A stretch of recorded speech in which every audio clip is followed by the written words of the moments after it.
Good morning, everybody. I just trying to make a recording that can help the small business to do a bookkeeper work better for the upcoming tax season.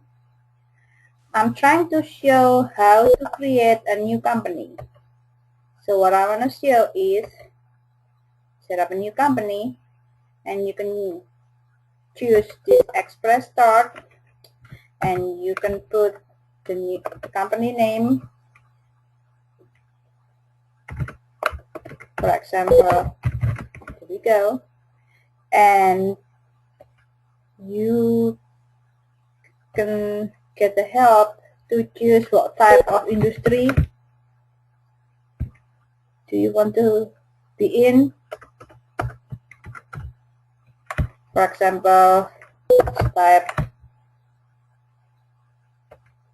advertising, or if you cannot find what type of business you are in, you can choose the general service or general product base or other that is not on this categorizing over here. So I will pick a legal service. So this is good for a law office. So, and then after that you have to determine what is the legal entity. You can pick as a sole proprietor, which is for the individual tax return with the Schedule C, or partnership, or single member LLC that is an LLC that is on the Form 1040, or multi-member LLC, C corporation, or S corporation. And type the tax ID.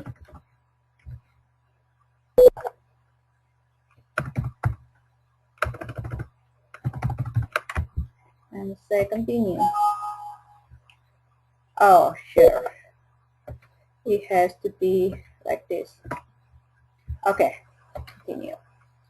And you can type the address for the city, what state,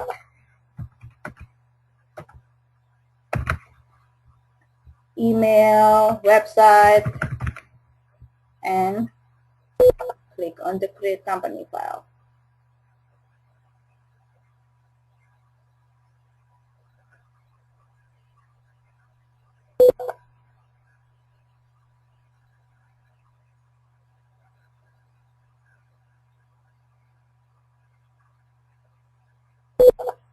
Takes a while to do that, and it's not responding.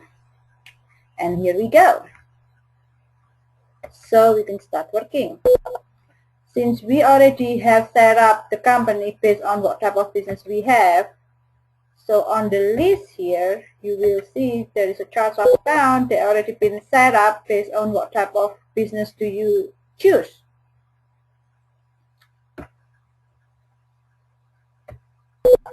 Now I'm going to close about setting up a company, so I'm going to go to one of the company file. On here,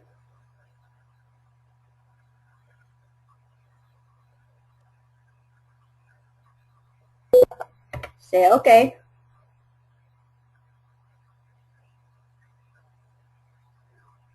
What I want you to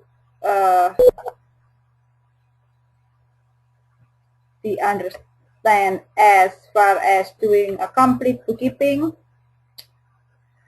this is the basic expense cycle. What I'm trying to say, if you enter the business expenses, which is I'm talking about the most basic things in the bookkeeping for most general the business that we'll have, then you're gonna have to put the business expenses, which is there is two steps. Enter bill on the screen and pay bills. So any expenses has to be entered that way on this expense cycle. Enter bill and pay bills. So if you have to cancel the transaction, then you also have to do it backward, which is you have to cancel this and cancel this. And then when you enter a transaction, you have to start enter bills and pay bills. You cannot do it backward. So now we go to the revenue expenses, which is I will assume that all the business will have an income. So you can either doing the create invoices or create a statement charges, and then you receive a payment and record deposit. So I will emphasize again that if you want to create a company income, this is the cycle. Create invoices, which is this screen, and create statement charges. Well, the screen is going to be looking like this. This is good for like a professional service. It has a recurring billing and all of that without the invoice number. And then after that, we do the receive payment. This is the screen.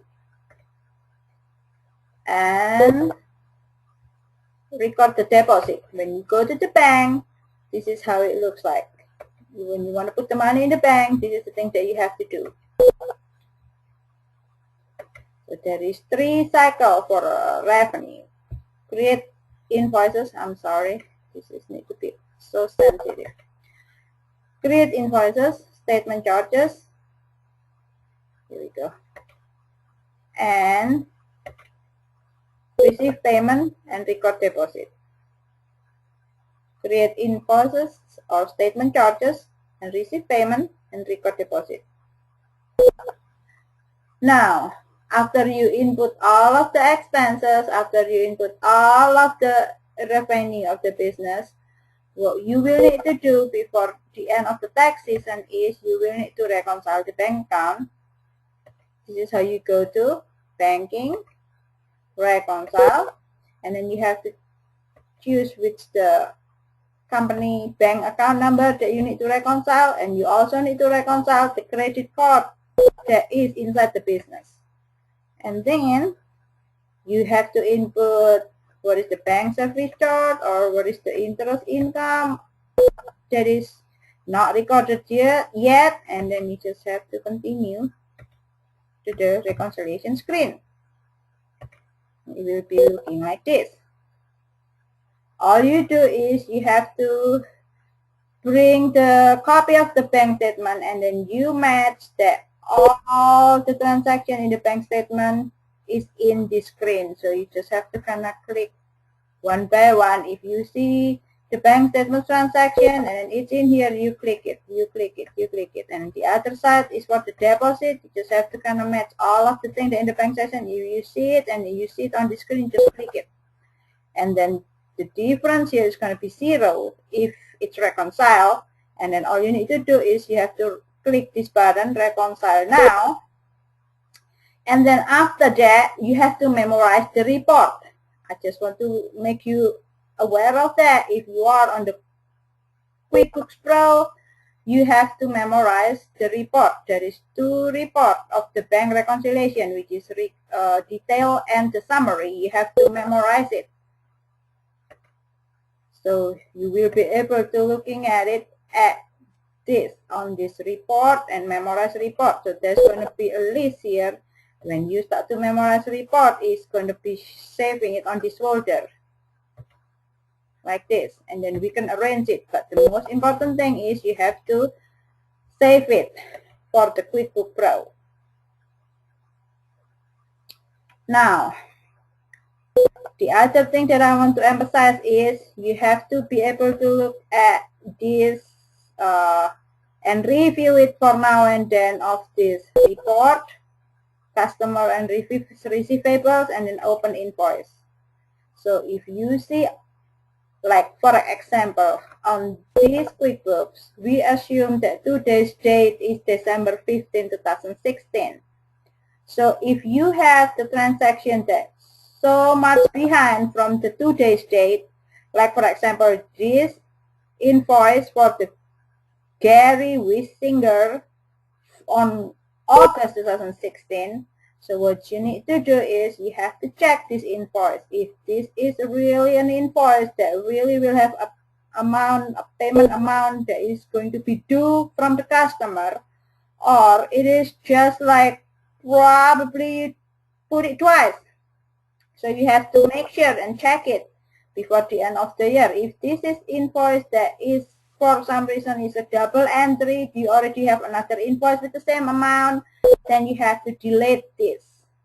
So what I wanted you to have another thing that need to be reviewed and checked every now and then now it's not piling up at the end of the year is we have to check the report, customer receivables, and open invoice.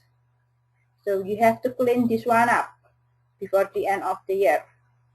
Another thing is a report, employees and payroll. Oh, I'm sorry, that is not it. It's vendor and payable, and then it's on the unpaid bill details.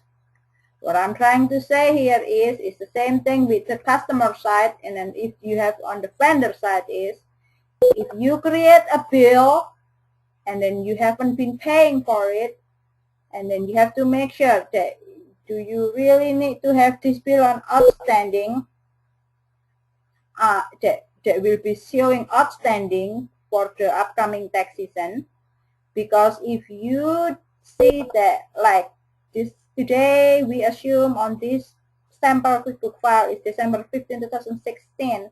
When you see that there is a bill here that is has a date of January 2016, then what you need to check is this bill is really a bill that we need to pay, and then it's already have 11 months old. Do we need to sell as an outstanding and has not been paid, or it's really this is a bill that is just we mistakenly enter it twice and then it was still there that we need to delete. So I just want you to aware of that. If you want to delete it, you just need to click on the bill, and then if you want to delete it, you just go ahead to right click. Okay, it's not working. You have to right click the bill. That's what I'm saying.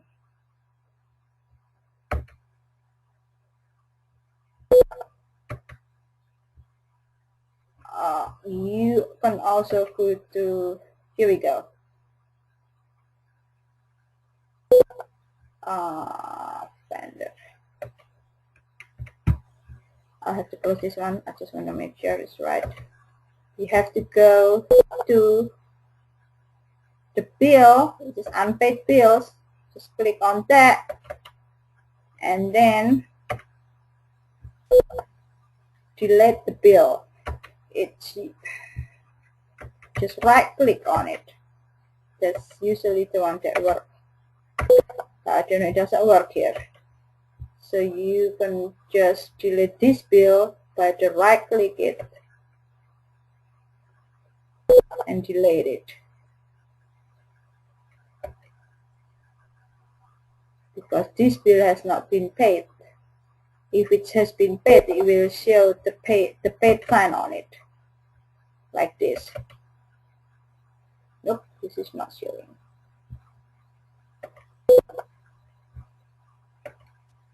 So this is thing that I want to explain to you, and then if you have any questions, just give us a call. Thank you.